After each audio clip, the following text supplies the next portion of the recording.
All right, going back to our guidelines for adjusting entries. Here's our 4 items we should remember. Cash won't be involved, equipment won't be involved, an expense or revenue needs to be involved, and there should be an asset or liability account involved as well. Let's look at our next situation. Here, it's the end of the period. Okay, so end of the period. So we're thinking, yep, an adjusting entry might be needed. This was again for August 31st for this company. We have unpaid wages. Okay, if it's unpaid, it's likely also unrecorded. Okay, unrecorded for wages that amount to $400. Okay, so that means that we owe them $400. If we owe, we need to record a payable. And here we have benefited for our employees' work.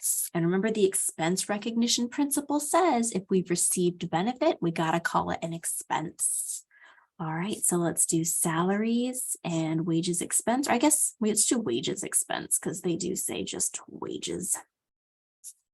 Wages expense. And then wages payable. We want to increase both accounts.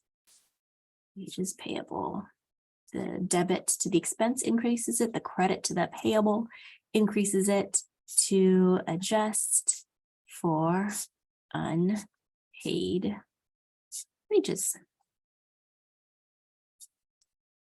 400. You can go back and double check. There's no cash, there's no equipment. We are recording an expense, and the offset was a liability. Nice. You just did another adjusting journal entry. In the next video, we will look at the last adjusting entry that you'll have to do. See you there.